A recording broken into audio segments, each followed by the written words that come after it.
నమస్కారం. G3 news వార్తలకు స్వాగతం. ముందుగా వార్తల్లోని ముఖ్యాంశాలు. ఏపీకి ప్రత్యేక గుర్తింపుతో భవనం నిర్మించాలని సీఎం నిర్ణయం. సంస్కృతి సాంప్రదాయాలను ప్రతిబింబించేలా భవనం. ప్రజల అభిప్రాయాలతో భవనానికి పేరు. రాష్ట్ర ప్రతిష్టను పెంచేలా నిర్మాణం.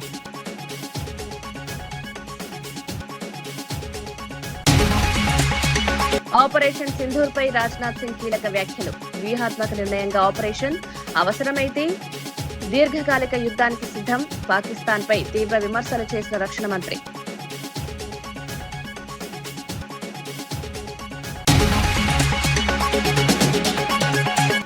ఓటర్ల జాబితా సవరణపై అప్రమత్తంగా ఉండాలని సజ్జల సూచనలు. అక్రమాలను అడ్డుకోవాలని దిశానిర్దేశం. నిజమైన ఓటర్లను కాపాడాలని పిలుపు. బూత్ కమిటీల పాత్ర అత్యంత కీలకమని వ్యాఖ్య.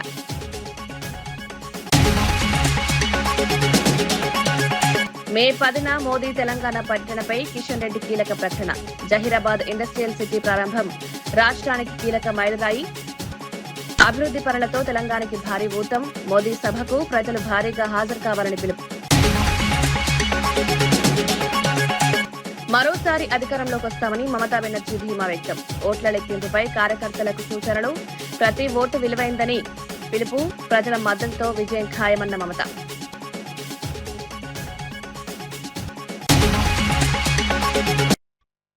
మే 10వ తేదీన ప్రధాని మోదీ తెలంగాణకు రానున్నారని కేంద్ర మంత్రి కిషన్ రెడ్డి స్పష్టం చేశారు.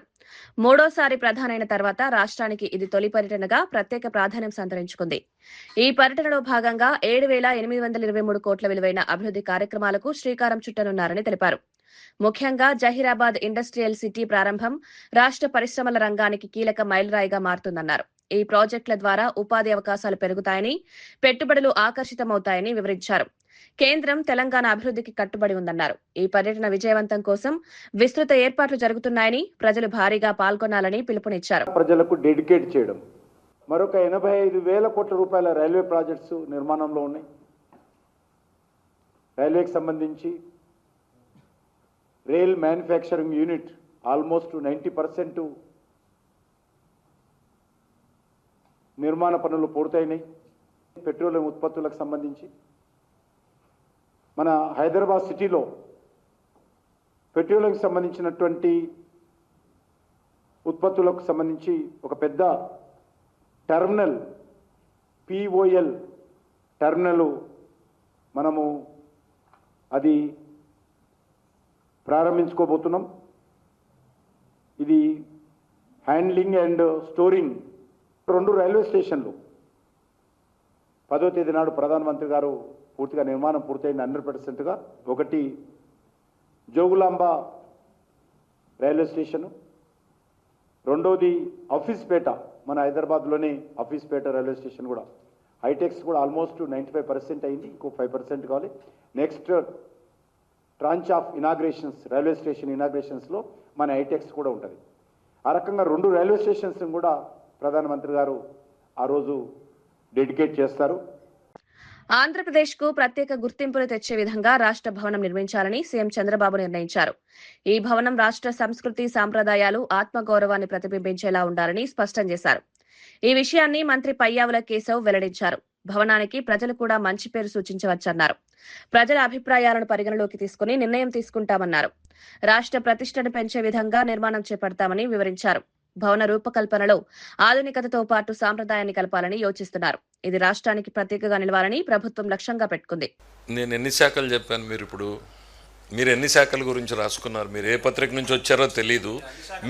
అది కూడా అంతే. Cabinet is a combined responsibility. The basic constitution framework తెలిసిన వాళ్ళు ఎవ్వరు కూడా ఈ ప్రశ్న వాళ్ళకు ఉత్పన్నం కాకూడదు. It's a combined responsibility. Learning మీరు నేర్చుకున్నటువంటిది, సైన్స్ నేర్చుకుంటే మీరు డాక్టర్ అయ్యారా? అవ్వలేదు కదా.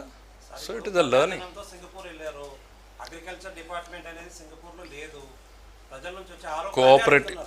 కోఆపరేటివ్ డిపార్ట్మెంట్ లేదా? He's also minister for cooperative. No, he's also minister for cooperative. They are one of the best cooperative mechanisms. So kindly no, మీరు వాళ్ళు అడిగినట్టుగా అడిగితే వాళ్ళకు సమాధానం చెప్తా. అది కదా, అది రైట్. Thank you.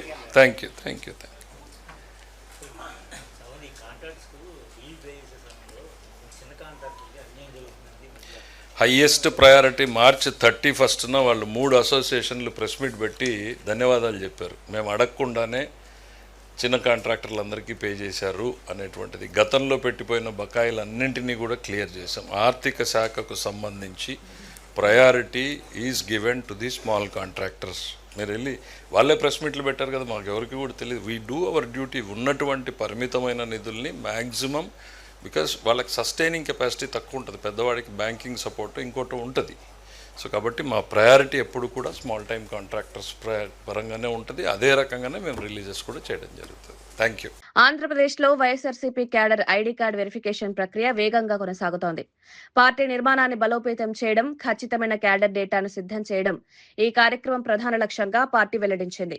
గురజాల నియోజకవర్గంలో 99.9% వెరిఫికేషన్ పూర్తి కావడం విశేషంగా నిలిచింది. పుంగనూరు, ప్రొద్దుటూరు, తాడికొండ వంటి నియోజకవర్గాల్లో కూడా అధిక సంఖ్యలో వెరిఫికేషన్లు పూర్తయ్యాయి. కొన్ని ప్రాంతాల్లో ఇంకా ప్రగతి మెరుగుపడాల్సిన అవసరం ఉందని పార్టీ తెలిపింది. ఈ ప్రక్రియలో వేగం, సమన్వయం, బాధ్యత ముఖ్యమని పేర్కొన్నారు. పార్టీ కార్యకర్తలు మరింత చురుగ్గా పాల్గొనాలని సూచించారు. మనం కూడా జగన్మోహన్ రెడ్డి గారి యొక్క అభిలాషకు తగ్గట్టు పార్టీలో సభ్యత్వం తీసుకోవటమే కాదు, ఈ యొక్క బృహత్తర కార్యక్రమాన్ని జయప్రద చేసేటట్టు అందరూ ముందుకెళ్లారు. దీనికి 3 కారణాలు ఏంటంటే, జగన్మోహన్ రెడ్డి గారు గత 6-7 నెలల నుంచి చెప్తూ వస్తున్నారు, గతానికి భిన్నంగా ఈ నమోదు కార్యక్రమం ఉంటుంది. ప్రతి గ్రామంలో, పట్టణంలో, వార్డులో కమిటీలు వేస్తాం. ఈసారి వేయటమే కాదు, ప్రతిపక్షంలో వీళ్లు చురుగ్గా పనిచేయటమే కాదు, ఈ పనిచేసిన వాళ్ల ద్వారానే రేపు అధికారంలోకి వచ్చినాక అన్ని కార్యక్రమాలు ఈ వైఎస్ఆర్ కుటుంబం ద్వారానే జరుగుతాయని చెప్పడంతో దీన్ని ప్రతిష్టాత్మకంగా తీసుకున్నారు ఈ రాష్ట్రంలో వైఎస్ఆర్సీపీ నాయకులు, కార్యకర్తలు. ఇంకా అందరికీ తెలిసిన విషయమే, గురజాల్లో తెలుగుదేశం నాయకులు చేస్తున్న జులుము, మర్డర్లు, లేదు ఊరి నుంచి పారదోలటాలు, లేదు దొంగ కేసులు, పోలీసులు అక్రమంగా కొట్టడం, వీటన్నిటితో కసి పెరిగింది ప్రతి కార్యకర్తలు. మళ్లీ మనం పట్టుదలగా చేసి రేపు వైఎస్ఆర్సీపీ పార్టీని గెలిపించుకోవాలి, జగన్మోహన్ రెడ్డి గారిని ముఖ్యమంత్రి చేసుకోవాలి, మన కష్టాలు తీరాలంటే. అలాగే తరచూ కేంద్ర కార్యాలయం నుంచి సజ్జల గారు కావచ్చు, పార్లమెంటు నియోజకవర్గ ఇన్ఛార్జీలు తరచూ మాతో మాట్లాడటం, మేము ప్రతి 2 గ్రామాలకి, అలాగే పట్టణంలో ప్రతి 2 వార్డులకి ఒక సీనియర్ నాయకుడిని మరి నియమించి వాళ్ళు ఆ 2 గ్రామాలు, 2 వార్డులు దత్తత తీసుకునేటట్టు చేశాం. తరచూ వాళ్ళ ఆ గ్రామం, వార్డులోకి పోయి ఎంతమంది నమోదయ్యారు, ఎంతమంది ఫోటోలు ధృవీకరించారు అని వాళ్ళు ప్రతిసారి రీసర్వే చేసుకుంటూ ఉండటం వల్ల ఇటువంటి ఫలితాలు వచ్చినాయి. ఇప్పటికే 7,300 మంది నమోదయ్యారు. ఇంకా వచ్చే 2 వారాల్లో మరో 1,500 మంది వరకు నమోదవుతారు అని ఆశిస్తున్నాం. ఏది ఏమైనా మరి ఎంతో ప్రతిష్టాత్మకంగా చేపట్టిన ఈ కార్యక్రమం జయప్రదంగా జరుగుతుందని తెలియజేసుకుంటూ సెలవు. పెందుర్తి నియోజకవర్గంలో ప్రజా సమస్యల పరిష్కారానికి ప్రజా దర్బార్ కార్యక్రమం నిర్వహించారు ఎమ్మెల్యే పంచకర్ల రమేష్ బాబు. పరవాడ మండల పరిషత్ కార్యాలయంలో నిర్వహించిన ఈ కార్యక్రమంలో 90 మంది ప్రజల నుంచి వినతులు స్వీకరించారు. భూ సంబంధిత సమస్యలు, పట్టాదారు పాస్ పుస్తకాలు, నివాస క్రమబద్దీకరణ వంటి అంశాలు ఎక్కువగా వచ్చినట్లు తెలిపారు. ప్రజల సమస్యలను పరిశీలించి త్వరగా పరిష్కరిస్తామని హామీ ఇచ్చారు. ముఖ్యమంత్రి చంద్రబాబు, ఉప ముఖ్యమంత్రి పవన్ కళ్యాణ్ మార్గదర్శకత్వంలో ఈ కార్యక్రమాలు నిర్వహిస్తున్నామన్నారు. ప్రజలకు జవాబుదారీతనం కల్పించడం లక్ష్యమన్నారు.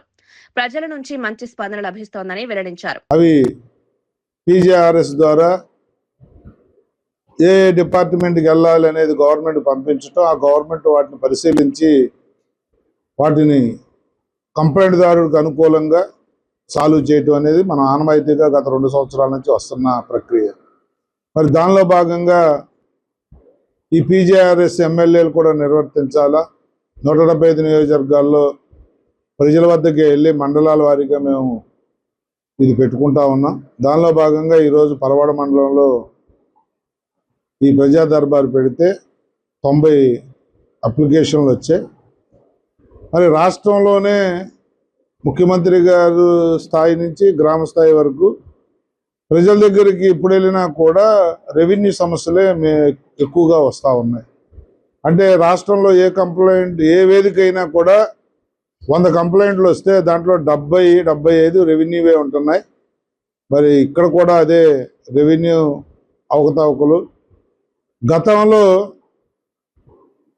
రీసర్వే అని తర్వాత పట్టాదారు పాస్ పుస్తకాలు మీకు కొత్తవి ఇస్తామని చెప్పి గత ముఖ్యమంత్రి ఫోటోతో ఈ ఫోటో వేసుకోవాలన్న ఆతృత తప్ప సమస్య పరిష్కరించాలన్న ఆతృత లేకుండా భూ పంపకాలు జరిగాయి. మరి ఆ గందరగోళం నుంచి ప్రజల్ని ఆదుకునే విధంగా మళ్ళీ రీసర్వే కానీ గ్రామ సభలు కానీ రీసర్వేలో కూడా ఏదో వచ్చామన్నట్టు కాకుండా గ్రామ సభలు పెట్టి మళ్ళీ మీ కొత్త పట్టాదారు పాస్ పుస్తకం తయారయ్యే లోపు మళ్ళీ లైఫ్లో ఎప్పుడు ప్రాబ్లం రాకుండా మీతో ఆలోచన చేసి మీ విల్లింగ్ తీసుకున్న తర్వాత ఇచ్చే ప్రక్రియ కూడా చేయమని ముఖ్యమంత్రి గారి ఆదేశాలు.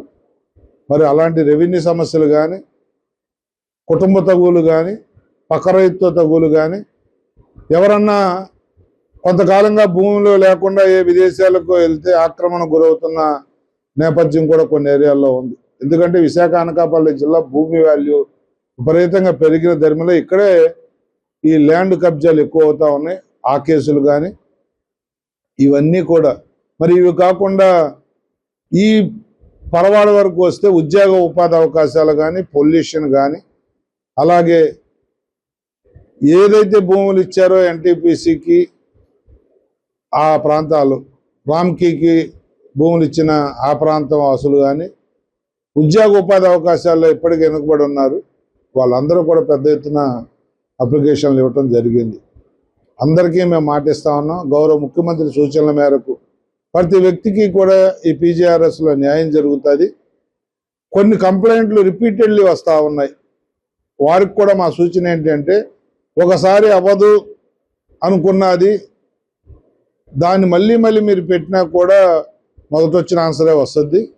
ఎందుకంటే కొంతమంది భూమి వాళ్ళది కాదు, మేము 10 సంవత్సరాల నుంచి అక్కడ ఉంటున్నాం కాబట్టి మాదే అని చెప్పేసి వస్తూ ఉంటారు. అంటే రెవెన్యూ రికార్డు ప్రకారం భూమి వస్తుంది తప్ప నువ్వు 10 సంవత్సరాలు 5 సంవత్సరాలు ఆ స్థలంలో ఉంటే నీది అయిపోదు అనేది కూడా ఆ వ్యక్తి గమనించాలని చెప్పి కొన్ని కంప్లైంట్లు రిపీటెడ్లీ వస్తుంటే అధికారులకు కూడా ఎలా సాల్వ్ చేయాలో తెలియకుండా ఇబ్బంది పడుతున్న నేపథ్యం ఉంది. దయచేసి కంప్లైంట్ ఇచ్చేవాళ్ళు కూడా బాగా ఆలోచనతో రావాలని చెప్పి మనవి చేస్తా ఉన్నా. ఇది రాష్ట్ర ప్రభుత్వం ఒక చిత్తశుద్ధి. ఎన్డీఏ కూటమి అధికారంలోకి వచ్చినప్పటి నుంచి కూడా అనునిత్యం కూడా మీకు సంక్షేమం కానీ అభివృద్ధి కానీ ఉద్యోగ ఉపాధి అవకాశాలు కానీ మీకు చేయాలన్న తలంపుతోనే కార్యక్రమాలన్నీ తీసుకోవటం. 20 లక్షల ఉద్యోగాలు ఈ 5 సంవత్సరాల కాలంలో ఇవ్వాలన్న లోకేష్ గారు కానీ పవన్ కళ్యాణ్ గారు కానీ చంద్రబాబు నాయుడు గారు కానీ సంకల్పం ఏదైతే ఉందో దానికి మించి ఉద్యోగాలు ఇచ్చే దిశగా మేము ప్రయత్నం చేస్తా ఉన్నాం. మనకు దగ్గరకు వస్తున్న పరిశ్రమలు కానీ ఐటీ కంపెనీలు కానీ అన్నిట్లో కూడా మనకి ఈ ప్రాంతం వాళ్ళకే టాప్ ప్రయారిటీ ఇస్తామని కూడా నిన్న గూగుల్ మీటింగ్లో కూడా భూమి పూజ కార్యక్రమంలో కూడా ముఖ్యమంత్రి గారు చెప్పడం జరిగింది. ఇక్కడ యువతంతా కూడా రాబోయే రోజుల్లో బంగారం భవిష్యత్తు ఉంటుంది యువతకు అనేది దాంట్లో ఏమాత్రం అనుమానం లేదు. అందరికీ కూడా మంచి భవిష్యత్తు ఈ రాష్ట్రంలో ఉంటుందనే దాంట్లో ముఖ్యమంత్రి గారి చిత్తశుద్ధి ఆ కమిట్మెంట్ మనం చూస్తా ఉన్నాం. దాన్ని తప్పకుండా నెరవేరుస్తామని చెప్పి మాటిస్తా ఉన్నాం. ధన్యవాదాలు. భద్రాద్రి కొత్తగూడెం జిల్లా భద్రాచలంలో మే 3న నిర్వహించనున్న హిందూ సమ్మేళనానికి విస్తృత ఏర్పాట్లు జరుగుతున్నాయి. ఆర్ఎస్ఎస్ సంస్థ స్థాపనకు 100 సంవత్సరాలు పూర్తయిన సందర్భంగా ఈ భారీ సభను నిర్వహిస్తున్నట్లు నిర్వాహకులు తెలిపారు. జూనియర్ కాలేజ్ గ్రౌండ్ లో జరగనున్న ఈ కార్యక్రమానికి వేలాదిగా ప్రజలు హాజరయ్యే అవకాశం ఉందన్నారు. కులమతాలకు అతీతంగా అందరూ పాల్గొని విజయవంతం చేయాలని పిలుపునిచ్చారు. ముఖ్య అతిథిగా అనఘానంద స్వామీజీ హాజరవుతారన్నారు. హిందువుల ఐక్యతను ప్రపంచానికి చాటి చెప్పడం ఈ సభ లక్ష్యమని పేర్కొన్నారు. ధర్మం, గర్వం, ఐక్యతను బలపరిచే దిశగా ఈ కార్యక్రమం జరుగుతుందని నిర్వాహకులు వెల్లడించారు. అనేక లోకల్ ఛానల్ కానీ మీరు కూడా ఈ యొక్క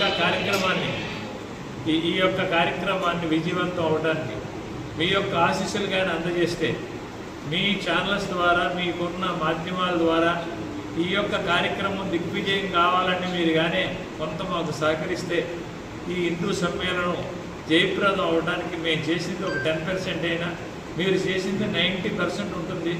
మీరు చెప్పగలిగితే ఇంకా 3 రోజులు ఉంది కనుక ఇది వేరే దేనికోసం కాదు, ఓన్లీ ధర్మ పరిరక్షణ కోసమే. రాముడు ఏదైతే ఆచరించాడో అదే ప్రతి మనిషి ఆచరించాలి, మనందరం కలిసి వసుదైక కుటుంబంగా కలిసి ఉండాలని చెప్పడం కోసమే తప్ప వేరేది కాదని నేను భావిస్తూ ఉన్నాను. ఇలాంటి గొప్ప బృహత్తరమైన కార్యక్రమం, పవిత్రమైన కార్యక్రమం రాముల వారి పాదాల చెంత జరుగుతుంది కనుక మిమ్మల్ని మీరందరూ అందులో ఎంతమందో నాకు మిత్రులు, ఆప్తులు, ఆత్మీయులు మీరందరూ ఉన్నారు. మీరు ఈ యొక్క కార్యక్రమం దిగ్విజయం చేయడానికి, ఇది ఎంతో గొప్పగా జరగడానికి మీ యొక్క సహాయ సహకారాలు అందజేసి, మీ ఆశీస్సులు అందజేసి, మీ యొక్క మాధ్యమాల ద్వారా ఇది జయప్రదం చేయాలని నేను పేరున మీ అందరినీ కోరుకోవడం కోసం, మీకు విన్నవించడం కోసం, మీకు ఈ రకంగా మనవి చేయడం కోసమే ఈ యొక్క సమావేశం ఏర్పాటు చేయడం జరిగింది. ఎన్నో పనులున్నా మీరందరూ ఇక్కడికి వచ్చి, ఇది చిన్నదా పెద్దదా ఎవరు పిలిచారు ఏంటనుకుంటా, ఇది ఒక సమావేశ కార్యక్రమం, మమ్మల్ని ఆహ్వానించారు, మేము వెళ్ళాలని గొప్ప హృదయంతో మీరందరూ వచ్చి ఇక్కడ. ఓటర్ల జాబితా సవరణ ప్రక్రియపై పార్టీ శ్రేణులు అప్రమత్తంగా ఉండాలని వైఎస్ఆర్సీపీ నేత సజ్జల రామకృష్ణారెడ్డి సూచించారు. గత అనుభవాలను దృష్టిలో ఉంచుకుని మరింత జాగ్రత్తగా వ్యవహరించాలన్నారు. అధికార పక్షం చేసే అక్రమాలను అడ్డుకోవాలని, ఎక్కడా పార్టీ ఓట్లు తొలగకుండా చూడాలని దిశానిర్దేశం చేశారు. బూత్ కమిటీల పాత్ర కీలకమని, టెక్నాలజీ వినియోగంలో అప్రమత్తత అవసరమని తెలిపారు. అక్రమ ఓట్లు చేర్చకుండా నిజమైన ఓటర్లను కాపాడాలన్నారు. గతంలో లక్షలాది ఓట్లు తొలగించిన ఉదాహరణలను గుర్తు చేశారు. పార్టీ శ్రేణులు సమన్వయంతో పనిచేయాలని పిలుపునిచ్చారు. ఇది చేయాల్సింది బాధ్యత మొత్తం మన మీద ఉంది. అది మనకు అవసరము, రాష్ట్రానికి అవసరము, ఓటర్లకు అవసరము, ప్రజలకు అవసరం. అందువల్ల నికరమైన ఉన్న ఓటు ఏది పోకుండా చూడడం, మనకు వచ్చే ఓటు మన సింపథైజర్ అయితే అసలు జారిపోకుండా ఎట్లా చూసుకోవాలన్నా ఈ రెండు మనం ముందున్న రక్షణ కట్టాలి. లేదు 25లో ఇప్పుడున్న ఓటర్లు అందరూ వాళ్ళు ఎక్కడున్నా పోకుండా చూడడం ఎట్లా, ఈ రెండు మన ముందున్న బాధ్యత. దీనికోసం ఒక ఎక్సర్సైజ్ చేయాలా, సీరియస్గా చేయాలా, కోఆర్డినేటెడ్గా చేయాలా. And election commission representative accept చేసిన మన అట్నుంచి డిప్యూటీ కింద గ్రౌండ్ లెవెల్లో ఎవరైతే బిఎల్ఓ ఉంటారో, అల్టిమేట్ ఇట్ బాయిల్స్ డౌన్ అంతా కిందికి పోయేది బిఎల్ఓ దగ్గరికి పోతుంది. మన వైపు నుంచి పొలిటికల్ పార్టీ నుంచి బిఎల్ఏ దగ్గరికి పోతుంది, బూత్కి వెళ్తుంది అక్కడ. సో ఈ బూత్ లెవెల్లో కోఆర్డినేట్ చేసుకుంటే సహజంగానే మనకు ఏదైనా ఇట్లాంటి జరిగిన ఉన్న 1000-1200 ఓట్లను ఎవరైతే నిజంగా లేని ఓట్లు ఉంటే తీసేసినా ఓకే, ఉన్న ఓటు పోకుండా మన ఓటు అయితే మరింత జాగ్రత్తతో, మనకు వస్తున్న ఓటు అయితే మరింత జాగ్రత్తతో వాటిని ఐడెంటిఫై చేసి కంటిన్యూ అయ్యేట్టు, లేదంటే మళ్ళీ రీఇన్స్టేట్ అయ్యేట్టు అంతవరకు హ్యాండ్ హోల్డింగ్ చేయడం, ఐడెంటిఫై చేసి హ్యాండ్ హోల్డింగ్ చేయడం అనేది లైక్ ఎలక్షన్ కమిషన్ ఎట్లయితే ప్రిపేర్ అవుతుందో, ఇప్పుడు సెన్సస్ కమిషన్ వాళ్ళైతే ఎట్లా ప్రిపేర్ అవుతారు, ఒక ఎక్సర్సైజ్ దానికి ముందు గ్రౌండ్ వర్క్ చేసుకోవడము, ఆ తర్వాత క్యాంపెయిన్ లాగా జరిగినది. మన వైపు నుంచి మనం కూడా అది ప్రిపేర్, స్ట్రక్చర్ పూర్తి ఫామ్ కావాలి, బిఎల్ఏలు పక్కగా ఫిల్ కావాలి. ఇప్పటికే లిస్ట్ వచ్చాయి బిఎల్ఏలు చేస్తారు. అయితే చాలామంది మన పార్టీలో మన కోఆర్డినేటర్లు కలిసి నాయకులు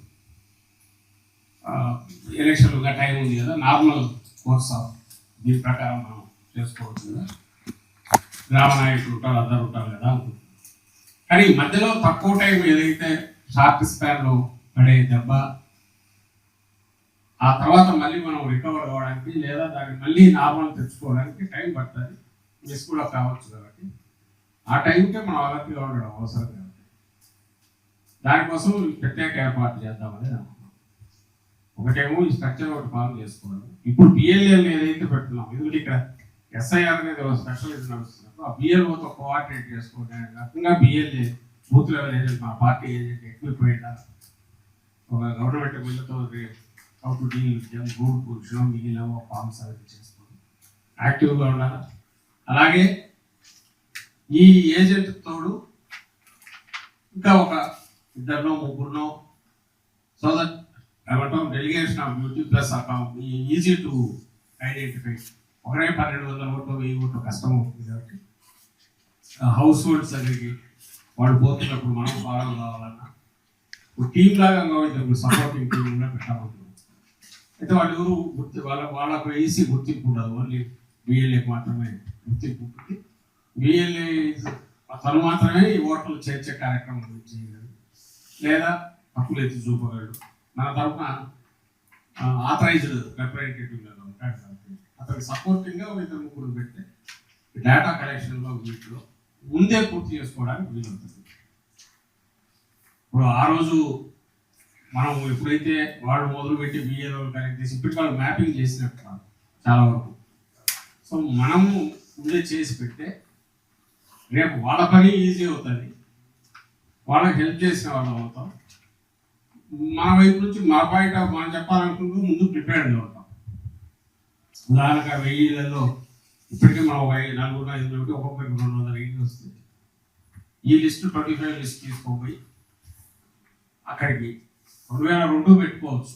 కానీ అంత శ్రమ మనం ఏంటంటే 2025 ఉండేటివి స్టాండర్డ్గా అవి మెయింటైన్ అయ్యేట్టు చూసుకోవడం, వాటిలో ఓటర్గానే ఉంటాయి. సో అక్కడికి వెళ్ళి ఈ వీళ్ళలో ఎవరు ఉన్నారు, లేదు ఇక్కడ లేరు, ఇంకో దగ్గర ఎక్కడైనా ఎంప్లాయ్మెంట్ బయటకి వెళ్ళారా, లేదా ఇక్కడే ఉన్నారా, లేదా ఎవరైనా చనిపోయారా, ఇవి తీసిపెట్టు. ఇరాన్ వివాదాన్ని పరిష్కరించేందుకు అమెరికా అధ్యక్షుడు డొనాల్డ్ ట్రంప్ కొత్త వ్యూహాన్ని అమలు చేస్తున్నారు. ప్రత్యక్ష చర్యలను రద్దు చేసి ఫోన్ ద్వారా సంప్రదింపులను కొనసాగిస్తున్నట్లు తెలిపారు. అమెరికా దాడుల వల్ల ఇరాన్ క్షిపణి సామర్థ్యం తగ్గిందని పేర్కొన్నారు. శాంతి కోసం ఇరాన్ తన అణ్వాయుధ లక్ష్యాలను పూర్తిగా వదులుకోవాలని డిమాండ్ చేశారు. యుద్ధం కారణంగా అమెరికాకు భారీ ఆర్థిక భారం పడిందని వివరించారు. ఇరాన్ సముద్ర రవాణా అడ్డంకులు ప్రపంచ చమురు సరఫరాపై ప్రభావం చూపుతున్నాయని తెలిపారు. పరిస్థితులు మరింత ఉద్రిక్తంగా మారే అవకాశం ఉందని విశ్లేషకులు చెబుతున్నారు. About 80% of them. The rest could come very quickly if we don't make a deal. They're not going to have a nuclear weapon. They know it, and just about everybody else does. President, regarding Iran, how long are you prepared to maintain the blockade? Could that go several more months? Well, the blockade is genius, okay? The blockade has been 100% foolproof. It shows how good our Navy is, I can tell you that. Nobody's going to play games. We have the greatest military in the world, and I built much of it during my first term, and we've been building it since. And the greatest anywhere in the world, nobody even close. And you see that, whether it's Venezuela, and they have a good military in Venezuela, but it was over in one day. It was actually over in about 48 minutes. Iran, the same thing. I mean, militarily, we've wiped them out. They have no military left. It's all the Navy's at the bottom of the sea. The Air Force is never going to fly again. We've got an amazing military. Now they have to cry uncle. That's all they have to do. Just say, we give up. We give up. But their economy is really in trouble. So it's a dead economy. Will Operation Economic Fury and the blockade get Iran to nuclear talks fast enough, or do you think another wave of strikes will be necessary? I don't know. It depends. We have talks. We're having talks with them now, and we're not flying anymore with 18-hour flights every time we want to see a piece of paper. We're doing it telephonically, and it's very nice. I make a call, or I have my people make a call, and you know the answer. I always like face-to-face. I consider it better. But when you have to fly 18 hours every time you want to have a meeting, and you know what the meeting's all about, and you know they're going to give you a piece of paper that you don't like before you even leave. It's ridiculous. They've come a long way. The question is whether or not they're going to go far enough. So at this moment, there will never be a deal unless they agree that there will be no nuclear weapons. You're going to have to say it differently. Sorry, are you considering relocating NASA's headquarters? Jammu Kashmir చరిత్రలో తొలి Vande Bharat express రైలును కేంద్ర railway మంత్రి అశ్విని వైష్ణవ్ ప్రారంభించారు. శ్రీనగర్ కు నేరుగా రైలు సేవలు ప్రారంభం కావడం కీలక మైలురాయిగా నిలిచింది. ఈ కార్యక్రమంలో సీఎం ఒమర్ అబ్దుల్లా పాల్గొన్నారు. తీవ్ర చలి, మంచు పరిస్థితుల్లో కూడా ఈ రైలు సజావుగా నడిచేలా రూపొందించారు. జమ్మూ కాశ్మీర్ మధ్య రవాణా సౌకర్యాలు మెరుగుపడతాయని తెలిపారు. పర్యాటకం, వ్యాపారం అభివృద్ధి చెందుతాయని ఆశాభావం వ్యక్తం చేశారు. భవిష్యత్తులో పూంచ్, రాజౌరి ప్రాంతాలకు కూడా రైలు సేవలు విస్తరించనున్నట్లు తెలిపారు.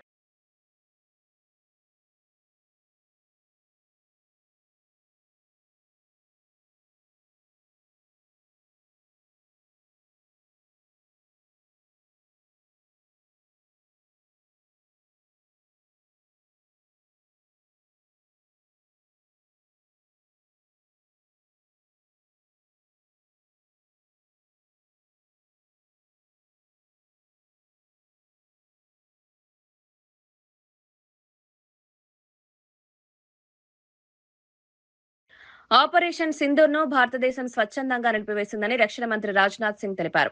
ఇది బలహీనత వల్ల కాదని వ్యూహాత్మక నిర్ణయమని స్పష్టం చేశారు. సైన్యం, నౌకాదళం, వాయుసేన సమన్వయం ఈ ఆపరేషన్ విజయానికి కారణమన్నారు. అవసరమైతే దీర్ఘకాల యుద్ధానికి భారత్ సిద్ధంగా ఉందని హెచ్చరించారు. పాకిస్తాన్పై తీవ్ర విమర్శలు చేస్తూ అది ఉగ్రవాద కేంద్రంగా మారిందన్నారు. మతం పేరుతో ఉగ్రవాదాన్ని సమర్థించడం తప్పని పేర్కొన్నారు.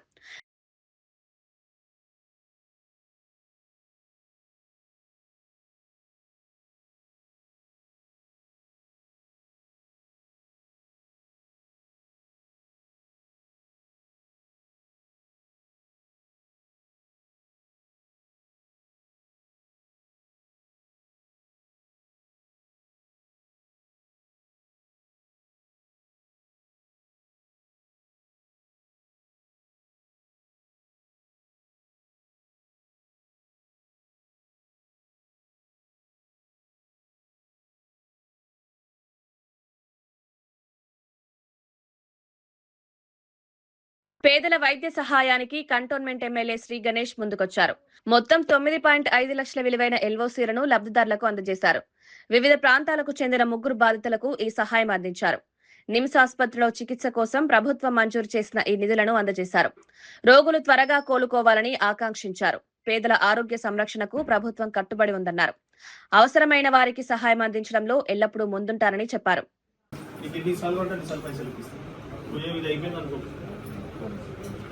పశ్చిమ బెంగాల్ ముఖ్యమంత్రి మమతా బెనర్జీ మరోసారి అధికారంలోకి వస్తామని ధీమా వ్యక్తం చేశారు.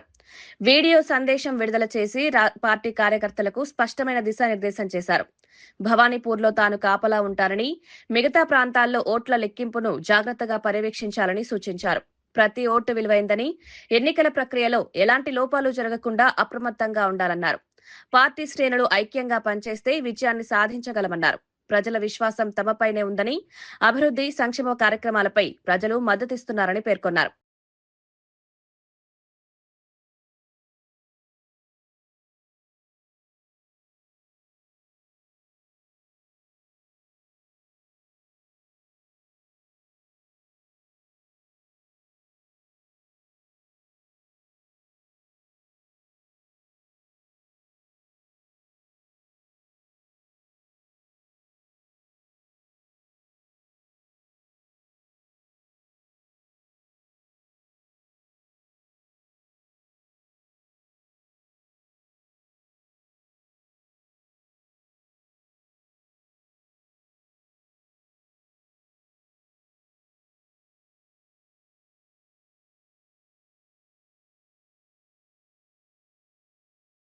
ఇవి ఈనాటి వార్తా విశేషాలు. మరో బులెటిన్లో మళ్ళీ కలుద్దాం. నమస్కారం.